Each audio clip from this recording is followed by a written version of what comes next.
دور کسی جنگل میں طوطا اور طوطی رہتے تھے۔ روز کی طرح اناج کی تلاش میں گھر سے نکلے۔ اڑتے ہوئے دونوں سوچ رہے تھے کہ آج کھانے کو کچھ اچھا مل جائے تو مزہ آ جائے۔ اسی دوران دونوں کی نظریں مکئی کے ایک لہلہاتے کھیت پر پڑی اور دونوں نے فیصلہ کیا کہ بس وہیں رک جاتے ہیں۔ کتنا زیادہ اناج ہے، آج تو پیٹ بھر گیا۔ اتنا اناج کم ہی ملتا ہے، مجھے تو پیاس لگ رہی ہے۔ وہ دیکھو ندی ساتھ ہی تو ہے، وہاں سے پانی پینے چلتے ہیں۔ موسم خراب ہو رہا ہے، ہمیں اب گھر چلنا چاہیے۔ دونوں نے اڑان بھری، گھر کے لیے روانہ ہو گئے۔ کچھ زیادہ دور نہیں گئے تھے کہ اچانک بارش شروع ہو گئی۔ ایسے میں ان کی نظریں ایک گاؤں پر پڑی جس میں ایک اونچا درخت تھا۔ دونوں اس درخت پر جا بیٹھے۔ لگتا ہے بارش رکنے والی نہیں، بہتر ہوگا کہ رات یہی گزار لیں۔ ہاں، میرا بھی یہی خیال ہے۔ ذرا دیکھو تو یہ گاؤں کیسے ویران پڑا ہوا ہے، معلوم نہیں کیا ہوا ہوگا یہاں پہ۔ لگتا ہے کوئی منحوس الو اس گاؤں سے گزر گیا ہے۔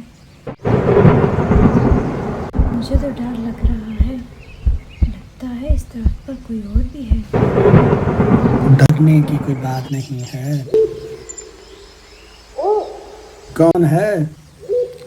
بھائی گھبراؤ نہیں، میں الو ہوں، اس درخت پر ہی رہتا ہوں۔ اگر ہم آج رات اس درخت پر گزار لیں تو تمہیں کوئی اعتراض تو نہیں ہوگا؟ مجھے تو خوشی ہوگی اگر آپ آج رات میرے مہمان بن جائیں۔ آپ کی دعوت کا شکریہ۔ میں تو سوچ رہا تھا کہ بارش میں رات کیسے گزاریں۔ آپ لوگ اندر آ جائیں، میرا گھر ہم تینوں کے لیے کافی ہے۔ ہمیں معلوم نہیں تھا کہ یہاں کوئی اور بھی ہے۔ اب رات کافی ہو چکی ہے، ہمیں سونا چاہیے۔ گاؤں کی بربادی پر صبح بات کریں گے۔ اگلی صبح ناشتے کے بعد طوطے اور طوطی نے واپسی کی تیاری شروع کر دی۔ تم تیار ہو تو چلیں؟ ہاں، میں تیار ہوں۔ بہت شکریہ، ہمیں اب اجازت دو تاکہ ہم سفر پر روانہ ہو۔ ٹھیک ہے، تم جانا چاہتے ہو تو چلے جاؤ، مگر طوطی تو میری بیوی ہے، اس لیے وہ تو ادھر ہی رکے گی۔ یہ تم کیا کہہ رہے ہو؟ تمہارا دماغ تو ٹھیک ہے؟ ہاں، میرا دماغ تو بالکل ٹھیک ہے، مگر تمہارا دماغ مجھے ٹھیک نہیں لگتا۔ غور سے دیکھو، میرا رنگ روپ، میرا رہن سہن تم جیسا نہیں۔ میں تمہاری بیوی نہیں ہوں۔ تم ادھر ہی بیٹھ جاؤ بس، میں تمہارے ہاتھ پاؤں توڑ دوں گا، اپنی حد میں رہو۔ اگر ہمت ہے تو مجھے ہاتھ لگا کر دکھاؤ، میں تمہارا سر پھوڑ دوں گا۔ کچھ دیر بعد یہ بحث لڑائی میں بدل گئی اور دونوں گتھم گتھا ہو گئے۔ طوطی اس لڑائی میں حیران و پریشان تھی۔ کچھ دیر بعد دونوں کی سانسیں پھول چکی تھیں اور مزید لڑنے کی ہمت نہ تھی۔ دیکھو، اس لڑائی کا ایک ہی حل ہے کہ ہم قاضی کے پاس چلتے ہیں اور قاضی جو فیصلہ کرے وہ ہم تینوں کو ماننا پڑے گا۔ یہ سب کیا ہو رہا ہے؟ تم گھبراؤ نہیں، قاضی تو فیصلہ ہمارے ہی حق میں دے گا۔ یہ تو قاضی کے پاس جا کر ہی پتہ چلے گا۔ مگر اس اجڑے گاؤں میں قاضی کہاں ملے گا؟ غریب لوگ اس گاؤں کو چھوڑ کر گئے ہیں، مگر قاضی گاؤں میں ہی رہتا ہے۔ کچھ دیر بعد ہی تینوں قاضی کی عدالت میں پہنچ گئے۔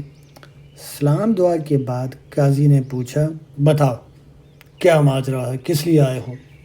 قاضی صاحب، آپ تو جانتے ہیں کہ میں ایک لمبے عرصے سے اس درخت پر اپنی بیوی کے ساتھ رہتا ہوں۔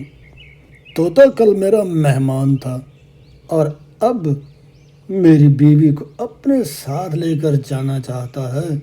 ہاں، یہ تو میں جانتا ہوں کہ تم اس درخت پر ایک لمبے عرصے سے رہ رہے ہو۔ بتاؤ اجنبی، تم اپنی صفائی میں کیا کہتے ہو؟ قاضی صاحب، طوطی میری بیوی ہے، جبکہ الو زبردستی سے اپنی بیوی بیان کر رہا ہے۔ کل میں اور میرا شوہر بارش کی وجہ سے الو کے مہمان بنے تھے اور اب الو مجھے اپنی بیوی بیان کر رہا ہے۔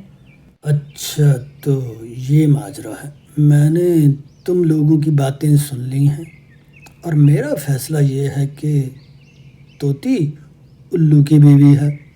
یہ تو ظلم ہے، طوطی کیسے الو کی بیوی ہو سکتی ہے؟ یہ تو میری بیوی ہے۔ دیکھو اب یہ قاضی کا فیصلہ ہے اور تم کو یہ فیصلہ ماننا ہوگا۔ میں اس فیصلے کو نہیں مانتی اور یہاں رکنے کو تیار نہیں ہوں۔ اب قاضی صاحب کا فیصلہ تو ماننا ہوگا۔ تینوں الو کے گھر پہنچ گئے۔ طوطے نے اپنا سامان باندھنا شروع کیا اور طوطی کو سلام کرتے ہوئے اجازت مانگی۔ ارے بھائی کدھر جا رہے ہو؟ اکیلے مت جاؤ، اپنی بیوی کو بھی ساتھ لے کر جاؤ۔ تم یہ کیا کہہ رہے ہو؟ میری سمجھ میں کچھ نہیں آ رہا۔ ہم تینوں ہی جانتے ہیں کہ طوطی میری بیوی نہیں ہو سکتی، بلکہ یہ تمہاری بیوی ہے۔ تو پھر یہ سارا جھگڑا کس بات کا تھا؟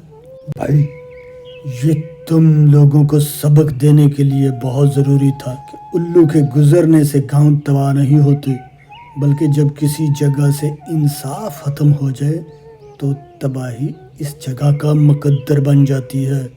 میں شرمندہ ہوں اور معافی چاہتی ہوں کہ میں نے آپ کو گاؤں کی بربادی کا ذمہ دار ٹھہرایا۔ میں تم دونوں سے معذرت خواہ ہوں، مگر اپنی ذات پر لگے نحوست کے اس جھوٹے الزام کو ختم کرنے کے لیے مجھے یہ سب کرنا پڑا۔ آپ کا دیا ہوا سبق ہمیں ساری زندگی یاد رہے گا اور اس مہمان نوازی کے لیے بہت شکریہ۔ اچھا اب تو ہم پھر چلتے ہیں۔ چلیں۔ اس کے ساتھ ہی طوطے اور طوطی نے اڑان بھری اور اپنے گھر روانہ ہو گئے۔